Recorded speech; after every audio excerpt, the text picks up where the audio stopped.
तुम हमारा पानी बंद कर दोगे, हम तुम्हारा सांस बंद कर देंगे। वो कहावत तो आपने जरूर सुनी होगी, रस्सी जल गई लेकिन ऐठन नहीं गई। पाकिस्तान में पानी के बढ़ते संकट से बिलबिला रही है पाकिस्तान की फौज और उसकी गीदड़ भभकी एक और सामने आई है। पाकिस्तान की फौज दरअसल अब हाफिज सईद की भाषा बोल रही है। पाकिस्तान फौज के प्रवक्ता मेजर जनरल अहमद शरीफ चौधरी ने कहा है कि अगर तुम यानी भारत हमारा पानी बंद करोगे तो हम तुम्हारी सांसें बंद कर देंगे। तो पाकिस्तान की आर्मी अब आतंकियों वाली भाषा बोल रही है। अपने ही घर में पिटने के बाद तिलमिलाहट में बयान ऐसे दिए जा रहे हैं जो हाफिज सईद की बोली से मेल खाते हैं। एक हिमाकत की तो भारत ने घर में घुस कर ठोका, शहबाज और मुनीर की सेना को पीट कर रख दिया।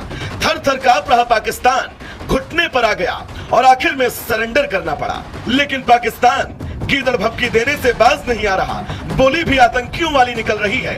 ये बयान भले ही पाकिस्तानी सेना के प्रवक्ता का हो, लेकिन जुबान हाफिज सईद वाली है। तुम पाकिस्तान का पानी बंद करोगे, हम तुम्हारी सांसें बंद करेंगे। यह बयान DGI ने गुज़श्ता रोज पेशावर में तलबा से खिताब के दौरान दिया, जिसने भारतीयों के औसान खता कर दिए हैं और उनकी सांसें जो बाद में हमने बंद करनी थी वो अभी से ही बंद होना शुरू हो चुकी हैं। दुनिया के सामने वावेला करना शुरू कर दिया उन्होंने कि DGI इस तरह का बयान देता है जो एक टाइम पर हाफिज सईद दिया करता था। यानी हाफिज सईद की तकरीर लगाकर जिसमें उसने ये कहा था कि तुम पाकिस्तान का पानी बंद करोगे तो हम तुम्हारी सांसें बंद करेंगे। यह बयान उन्होंने हाफिज सईद का कोट किया है और अब भारत को धमकियां लगा रहे हैं। इतनी बढ़ के तुम अगर मारते थे पाकिस्तान के खिलाफ, तुम्हारा मीडिया एक रात में पूरे पाकिस्तान पर कब्जा कर चुका था, तो अब तुम्हें तकलीफ किस चीज की है? और अगर तुमने पानी बंद किया, और ये तुम भी जानते हो क्योंकि कल नरेंद्र मोदी ने बाकायदा अपनी स्पीच में ये कहा है, बिहार इलेक्शन की जो उसने रैली की थी उसमें उसने जलसे में खड़े होकर ये कहा कि हम अपने हिस्से का पानी पाकिस्तान को नहीं देंगे। यानी तुम लोगों की अब ज़हन साजी हो रही है कि पाकिस्तान का पानी हम रोक नहीं पाएंगे, अपने हिस्से का नहीं वहां पर जाने देंगे। तो ऐसा ऐसा तुम सब कुछ मानोगे भी और सीधी रास्ते पर आओगे भी। आपको दिखाते हैं क्या कुछ कहा DGI ने और उस पर भारत में अब क्या कुछ चल रहा है। पाकिस्तान में पानी के बढ़ते संकट से बिलबिला रही है पाकिस्तान की फौज और उसकी गीदड़ भभकी एक और सामने आई है। पाकिस्तान की फौज दरअसल अब हाफिज सईद की भाषा बोल रही है, या यूं बताएं कि पाकिस्तान में क्या फौज क्या हाफिज सईद, किसी में अंतर अब रहा नहीं है। पाकिस्तान फौज के प्रवक्ता मेजर जनरल अहमद शरीफ चौधरी ने कहा है कि अगर तुम यानी भारत हमारा पानी बंद करोगे तो हम तुम्हारी सांसें बंद कर देंगे। ऐसा ही बयान, बिल्कुल ऐसा ही बयान, हूबहू यही बयान पाकिस्तान का पाला हुआ अंतरराष्ट्रीय आतंकी, एक UN designated global terrorist Hafiz Saeed इससे पहले दे चुका है और यही गीदड़ भभकी पाकिस्तान की फौज दे रही है। दरअसल भारत ने पहलगाम में हुए आतंकी हमले के बाद पाकिस्तान के साथ जो सिंधु जल संधि है उसे स्थगित कर दिया है। और देखिए, उसको निरस्त नहीं किया है, उसको केवल स्थगित किया है। इट इज बीइंग हेल्ड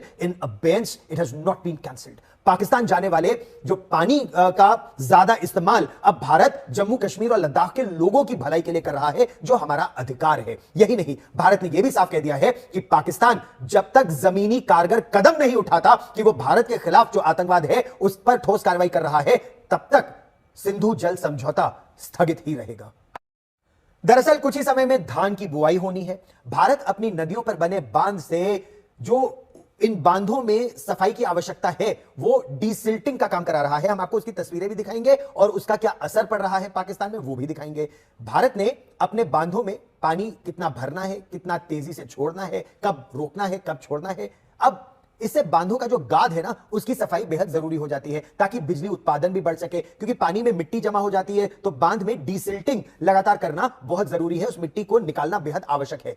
तो पाकिस्तान की आर्मी अब आतंकियों वाली भाषा बोल रही है। अपने ही घर में पिटने के बाद तिलमिलाहट में बयान ऐसे दिए जा रहे हैं जो हाफिज सईद की बोली से मेल खाते हैं। पाक आर्मी के प्रवक्ता अहमद शरीफ चौधरी की तरफ से जो बयान दिया गया है वो सिर्फ एक गीदड़ भभकी ही नहीं बल्कि पाकिस्तान की आतंकी मानसिकता का खुला प्रदर्शन है। रिपोर्ट देखिए।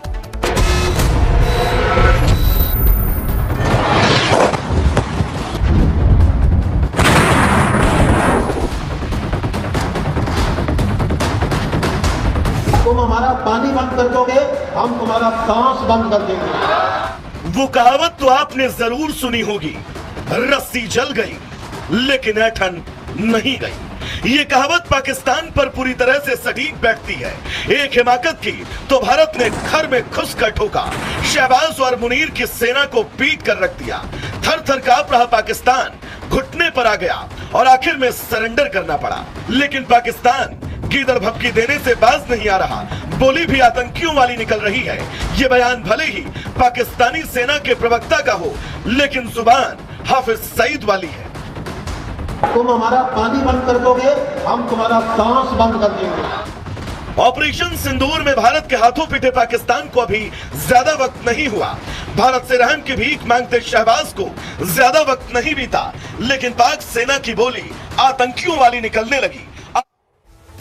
और पाक का जाल, जासूसों का जंजाल। जी हां, ऑपरेशन सिंदूर के बाद एक पाक जासूसों की गिरफ्तारी सभी को हैरान कर रही है। पंजाब हरियाणा के बाद अब दिल्ली और यूपी से पाक जासूसों की गिरफ्तारी हुई है। यूपी एटीएस ने दिल्ली से एक और वाराणसी से एक जासूस को गिरफ्तार किया है। बड़ा सवाल यही है कि आखिर देश में कितने गद्दार हैं।